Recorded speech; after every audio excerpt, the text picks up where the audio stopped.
como pata chancho, dirían en el interior y los gauchos. Bueno, yo tengo todo el comentario internacional, la tengo a Juana de los Santos, la voy a saludar, la extrañamos, no porque no haya estado el sábado pasado, sino que bueno, uno la extraña, qué sé yo, en la semana prácticamente no nos vemos, charlamos un poquito a veces, pero es un gusto tenerla a ella.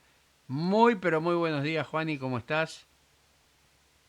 Muy buenos días para vos, Carlos. Muchísimas gracias. Sí, es una semana, viste, que muy dinámica, Carlos, llena de información, llena de cosas que van cambiando. Así que bueno, cuando llegamos al sábado, muchas veces tenemos que comprimir todo lo que sucede, Carlos. Sí, Así que bueno, siempre muy agradecida por tus lindas palabras siempre y no, tu no, lindo no. recibimiento. Está bien, pero más que dinámica, yo diría complicada, ¿no? Complicada. Complicada. Yo recibo, la gente me habla, charlamos, nos cruzamos este, en el trabajo, en un café, y me preguntan siempre algo que por ahí vos no tenés preparado, ¿no? Pero que lo comento, ¿no? Che, la matanza que hay, que Israel esto, que Israel el otro. Y yo les explico, obviamente que estoy en contra de la muerte, obviamente, de la matanza indiscriminada, pero yo le digo, pero ustedes conocen la historia verdadera de este conflicto. Este conflicto no es de ahora, es un conflicto milenario. Estamos hablando de casi 5.000 años de este conflicto. Y no conocen, no conocen, y sobre todo que es gente creyente, cuidado, y no conocen el origen del conflicto. Vuelvo a repetir, estoy completamente en contra de lo que sea muerte, guerra y demás. Pero no conocen el tema del conflicto en base. Lo que sí se debería hacer ya a esta altura del partido, siglo XXI, las partes conversar, acercarse, está bien, es una franja de territorio, pero es una franja de territorio que siempre le correspondió al pueblo judío. Israel tenía 12 tribus y una de esas tribus habitaba en Gaza. Después vino el famoso problema de Sara con su marido, su marido que es llevado por su esposa a tener descendencia porque ella era estéril, había una promesa de Dios en cuanto a que ella iba a tener descendencia, no obedecieron, nació Ismael en el medio y se armó toda la menezunda, como quien diría, ¿no? Entonces hay que conocer el tema, más que en este momento hay dos personas, uno que maneja Hamas, que es donde están metidos los musulmanes y donde están manejando terroríficamente a Gaza y obviamente atacando a Israel que se defiende y que obviamente lo hace de una manera eh, con toda la potencia que Israel tiene en su ejército. Entonces la gente mucho queda, bueno, eso no lo sabía, pero bueno, vuelvo a repetir, no apruebo lo que está pasando, pero hay que conocer un poquito de la historia para saber por qué se está así. Hecho este comentario, para si vos tenías algo que decir distinto, la gente entienda cómo es la cosa. No estamos ni a favor ni en contra de uno de ellos, lo que estamos sí en contra de lo que es el terrorismo y en contra de las muertes. Juana, todo Sí, tuyo. por supuesto, Carlos. A ver, hay que decir algo que me parece que va un poco por ahí. Eh, Hay una metida de cuchara importante de la comunidad internacional con respecto a lo que ocurre justamente en la Franja de Gaza o lo que es la delimitación del Estado de Israel. Y a ver, ustedes saben que Israel pasó por guerras desde la constitución de su territorio.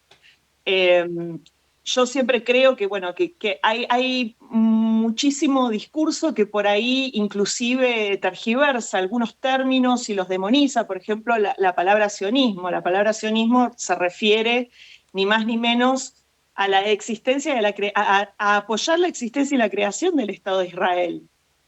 Y mucha gente demoniza esa palabra desconociendo qué significa, perdón, por ejemplo.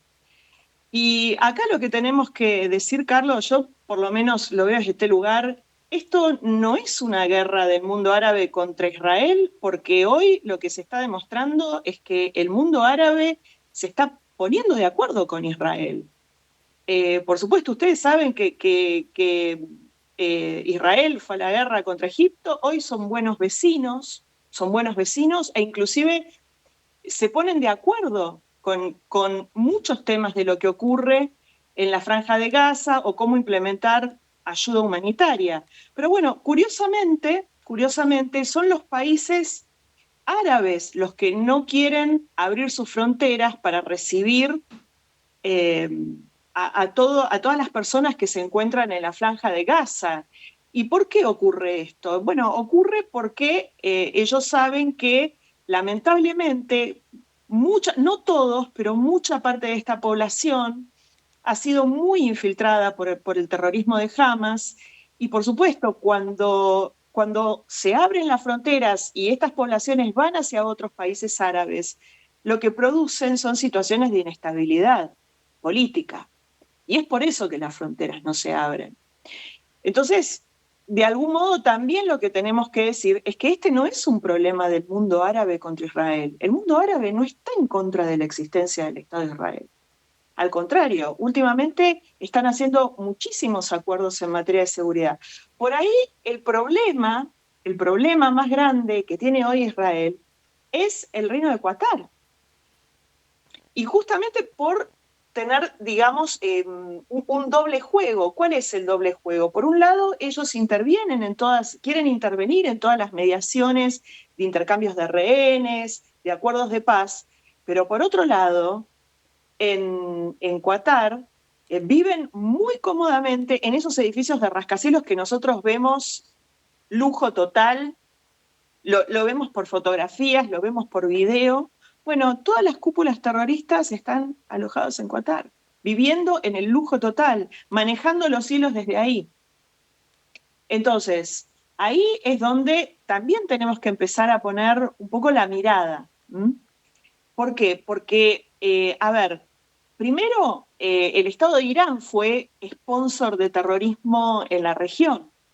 Ahora que Irán está un poco aplacado, después, por supuesto, de haber recibido estos bombardeos, tanto en su territorio como en los depósitos nucleares por parte de Israel y de Estados Unidos, están un poco más aplacados. Pero Qatar está moviendo los hilos. ¿Qué pasa? Qatar, Carlos, tiene muchísimo dinero que reparte alrededor del mundo. Entonces, de este modo, Qatar también lo que logra es tener mucha opinión a favor de ellos y manejar algún tipo de opinión en contra de Israel. Hoy creo que estamos viendo la guerra en esta dimensión, en la dimensión de lo que implica la información y el manejo de las narrativas. Inclusive nosotros hemos hablado que en Estados Unidos existe una fundación que lleva ayuda humanitaria al territorio de Gaza y quien más la combate es Manuel Gutiérrez desde la ONU. Entonces, acá es donde nosotros empezamos a ver que se traslucen otro tipo de situaciones y de intereses en este conflicto que van más allá del conflicto que vive esta población en el territorio de Gaza. A ver, algunos están de acuerdo con la relocalización, digamos, de la población de Gaza. Por ahí Donald Trump va un poco más por ese lado. A ver, yo creo que es un conflicto con un final un poco abierto, pero como siempre lo que tenemos que decir es que en Medio Oriente los países árabes e Israel se están empezando a entender, Carlos. Yo creo que es un principio de estabilidad en la región. Y de algún modo yo creo que, bueno, ellos van a ir conversando y van a llegar a algún tipo de acuerdo, ¿no? O sea, todo lo que tuvo que ver siempre con Palestina fue un poco el palo en la rueda para que los países árabes e Israel se pudieran poner de acuerdo. Bueno, actualmente esto parecería ser que gracias a Dios se está revirtiendo. Así que esa es mi opinión. Vamos a ver qué es lo que va a ir ocurriendo. A ver, lo pensaba decir al final, Carlos, porque tenemos un informe en donde de nuevo vamos a ir con nuestra mirada hacia Europa, lo que está pasando con Rusia, con los países del Báltico y la gran preocupación por estas intrusiones aéreas con drones a países del Báltico que está teniendo Rusia en estas últimas semanas, en estos últimos días. Pero bueno, vamos a contarles, lo dejo a modo de anticipo, que la semana que viene, el 22 de septiembre, comienza, perdón, siempre pasan por acá, por la puerta de mi casa. Comienza la Asamblea General de las Naciones Unidas, el encuentro en donde todos los presidentes concurren a dar sus discursos y por supuesto este tema, el tema de lo que ocurre en la Franja de Gaza, va a ser un tema protagonista, inclusive este tema de si la solución, como dicen algunos países, es de la creación de dos estados, aún cuando esta solución no cumple con las disposiciones de Naciones Unidas. No cumple porque tiene que haber un Estado, un gobierno, tiene que haber población, o sea, tiene que haber una serie de parámetros que hoy la Franja de Gaza no cumple para poder ser considerada Estado. Esto es la discusión que está arriba de la mesa. Vamos a ver qué es lo que ocurre, Carlos. Seguramente la semana que viene vamos a tener novedades acerca de lo que se hable en esta asamblea. A ver, vamos a girar rápidamente, vamos a llevar nuestra mirada a Europa, como dijimos antes. Muchísima preocupación por lo que está sucediendo en el flanco oriental de la OTAN, en los países del flanco oriental. A ver, intrusiones rusas con drones en el espacio aéreo, a ver, dos casos que se registraron. El 10 de septiembre, 19 drones rusos invadieron el espacio aéreo polaco y fueron interceptados por aviones F-16 polaco y F-35 holandeses conjuntamente con sistemas de defensa Patriot alemanes. El primer ministro Tusk rápidamente invocó el artículo 4 de la OTAN. A ver, ¿qué quiere decir artículo 4? Invocar el artículo 4 de la OTAN quiere decir que pide una reunión de todos los Estados miembros de la OTAN en donde se dé intercambio de información y opiniones luego de registrarse el incidente. Esto activa rápidamente el artículo 5 de la OTAN, el artículo en donde justamente se prometen defensas mutuas contra Rusia, una respuesta militar. No, no necesariamente. Ustedes saben que ocurrió solo una vez con el atentado a las Torres Gemelas. Pero bueno, a ver, se registró otro incidente en el día de ayer. 3 MiG-31 invadieron el espacio aéreo de Estonia por 12 minutos. Este es el cuarto incidente de este tipo en este año. Un F-35 italiano pudo interceptar a estos drones en el mar Báltico, perdón, a estos jets en el mar Báltico, y por supuesto el primer ministro de Estonia también invoca, al igual que Tusk, el artículo 4 de OTAN.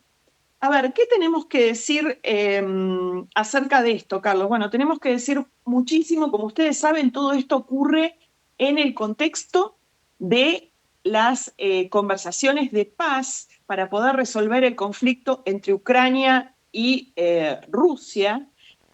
Y por supuesto hay una mirada de muchísima preocupación en lo que se intitula el flanco oriental de la OTAN. Vamos a contarles a nuestra audiencia que el flanco oriental de la OTAN son los territorios fronterizos con Rusia y Bielorrusia que abarcan desde el mar Báltico hasta el mar Negro e incluyen 8 Estados miembros de la OTAN, entre los que se encuentran Estonia, Letonia, Lituania, Polonia, Eslovaquia, Hungría, Rumania y Bulgaria. Este flanco oriental es el foco principal de la OTAN desde el año 2014, en donde se dio la invasión a la península de Crimea por parte de Rusia, y es un territorio que abarca aproximadamente 4.000 kilómetros, y desde ese momento OTAN está intensificando constantemente los refuerzos en disuasión. Vamos a hablar ahora, Carlos, brevemente acerca de lo que es lo que parece ser la estrategia rusa para desafiar a la OTAN y cómo ha evolucionado. Es una doctrina, es lo que los especialistas consideran una doctrina de guerra híbrida que combina maniobras militares convencionales en Ucrania. Acá nosotros por supuesto, hemos hablado en muchas oportunidades de lo que es una guerra de desgaste. ¿Qué es una guerra de desgaste? Es una guerra en donde ambas posiciones no pueden dominar el estado de situación, entonces este conflicto comienza lentamente como a perpetuarse y a producir un desgaste en ambos bandos. Los desgastes son de bajas, por supuesto, de bajas de soldados, bajas de tropas, desgastes económicos, desgastes en lo que es la fabricación y uso de armamento, y por supuesto, estas guerras son totalmente inconducentes. ¿Por qué? Porque no hay un claro ganador, no hay una perspectiva de un claro ganador. Entonces, Rusia lo que está produciendo, por un lado, es una guerra de desgaste en un territorio lindero a la OTAN, que de algún modo es partner de la OTAN, o sea, es un asociado de la OTAN, pero que no es un Estado miembro de la OTAN. Esto que genera que los Estados miembros de la OTAN, por supuesto, tengan que salir a asistir a Ucrania y que tengan que hacer un desembolso muy grande en armamento y, por supuesto, en extenuar las líneas de producción militar para poder abastecer constantemente municiones a Ucrania para que se pueda defender. Eso por un lado. Por otro lado, esto combina una estrategia de guerra híbrida en donde lo que podemos encontrar es espionaje, sabotaje, ciberguerra y operaciones de desinformación. Entonces, acá lo que podemos decir es que el sabotaje, por ejemplo, incluye desde actividades como el ciberterrorismo hasta la destrucción de cables submarinos de fibra óptica en el Ártico y en el Báltico. Todo lo que tiene que ver con este tipo de actividades se ha intensificado justamente en estos países del flanco oriental, siendo los más vulnerables Polonia, Rumania, países del Báltico y los nórdicos. Por supuesto, acá ¿qué ocurre con esta estrategia? Esta estrategia, en parte, a lo que lleva es a estar constantemente provocando o violando cuestiones de seguridad aérea del espacio de OTAN, pero como se hace con incursiones, como se hace con drones, como no hay ningún tipo de ataque, lo que va haciendo es ablandar un poco esta instancia de seguridad, ¿sí? O sea, provocan, ingresan. También lo que hace, Carlos, es traer algún tipo de desacuerdo entre los Estados miembros de OTAN. Y también ese es uno de los objetivos de Rusia. ¿Por qué? Porque, por supuesto, quienes reciben constantemente estas incursiones se sienten muy inseguros y lo que piden es cada vez tienden más a pedir una respuesta militar de OTAN. Y por otro lado, los países centrales de OTAN, que están como muy lejos de este flanco oriental, por supuesto hablamos de Francia, hablamos de Alemania, hablamos de Estados Unidos,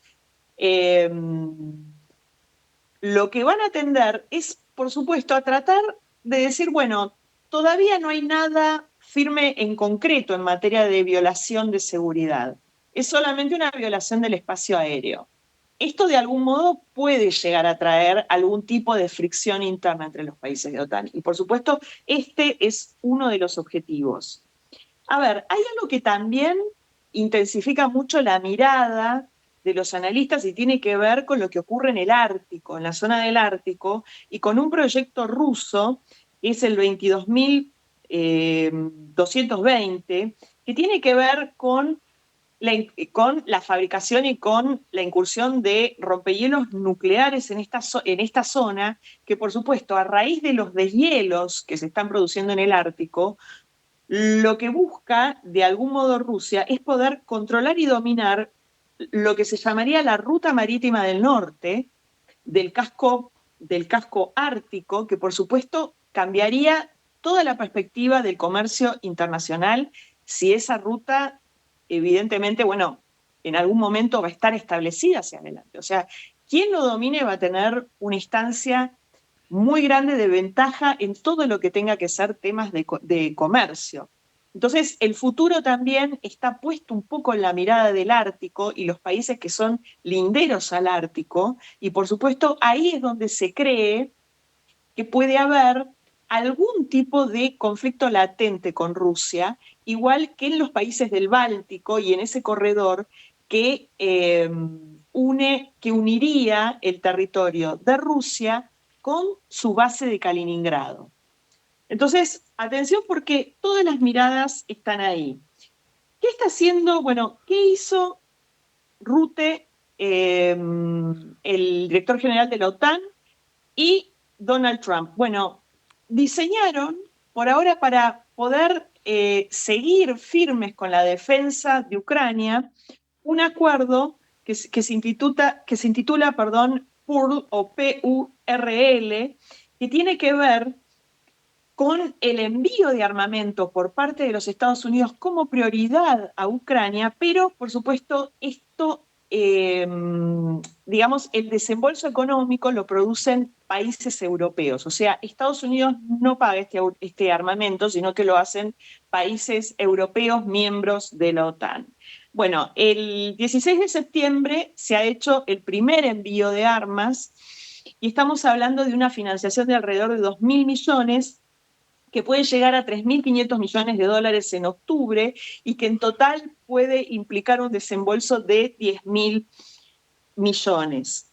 A ver, ¿qué perspectiva tenemos en vistas a todo lo que tiene que ver con estos acuerdos de paz y lo que pasa entre estas conversaciones entre Ucrania y Rusia?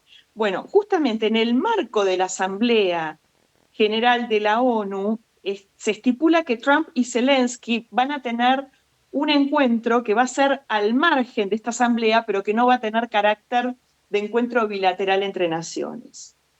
La idea de Trump en este sentido es en ese momento generar algún tipo de llamado telefónico con Vladimir Putin para poder avanzar, para poder seguir avanzando y destrabando estas conversaciones de paz, Carlos. A ver, ¿qué más tenemos para decir en el marco de este encuentro? Bueno, a ver, Donald Trump ya dio una definición esta semana, creo que fue una definición importante, lo hizo en el marco de su visita a Reino Unido con el primer ministro de Reino Unido, Starmer. Lo que dijo fue algo así como que un poco decepcionado de Vladimir Putin se encuentra, y lo que dijo, le tiró un poco la pelota a los países europeos, le dijo, por favor, dejen de comprar gas y petróleo ruso para que de algún modo los precios del gas y del petróleo se desmoronen y de algún modo Vladimir Putin encuentre que hacia adelante no es tan fácil seguir financiando esta guerra. También tenemos que decir, a ver, que esta semana, para cerrar, Carlos, ya con esto lo decimos para cerrar, se produjo un llamado entre Donald Trump y Xi Jinping y de algún modo hay un avance en las conversaciones comerciales entre China y Estados Unidos. El foco ahí está puesto en la situación de la empresa TikTok. Donald Trump lo que pide es que esta empresa tecnológica de algún modo pase a manos norteamericanas, ya que tiene muchísima presencia en los Estados Unidos.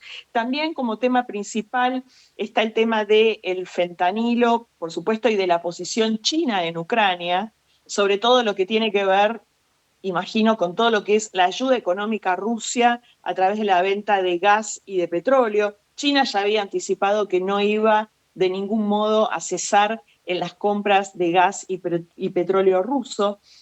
Y, a ver, ¿con qué se está enfrentando China? China se ha enfrentado a una caída del 15% de sus exportaciones desde el momento en que Donald Trump decidió poner estos aranceles y, por supuesto, Estados Unidos experimenta una caída histórica del déficit de balanza comercial con respecto a China. Por lo tanto, imaginamos que para China es de interés destrabar algún tipo de acuerdo muy pronto con los Estados Unidos para que justamente sus exportaciones no sigan cayendo, porque es muy difícil poder encontrar un reemplazo para esas exportaciones con respecto al mercado norteamericano. O sea, no es tan fácil colocar esas exportaciones en África o en otros países.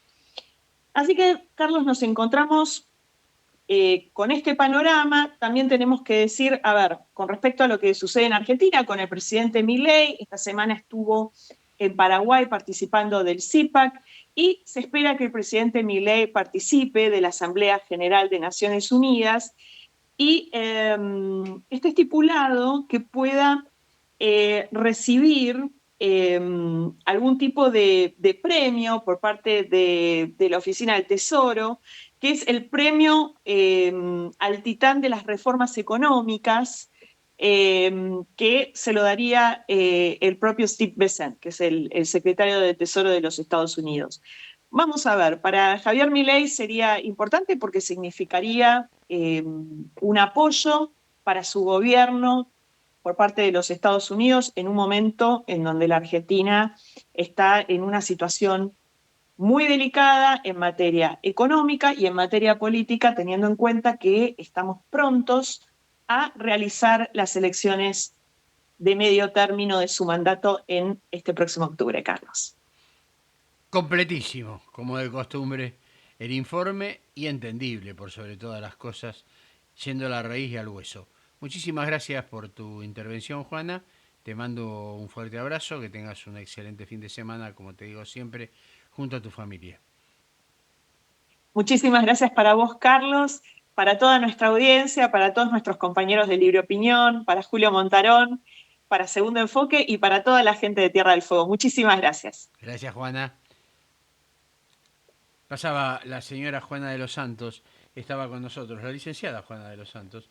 Espectacular siempre su comentario, muy, muy atinado. Pequeña pausa y enseguida venimos con todo el panorama político aquí, en Libre Opinión. Pausa y enseguida estamos.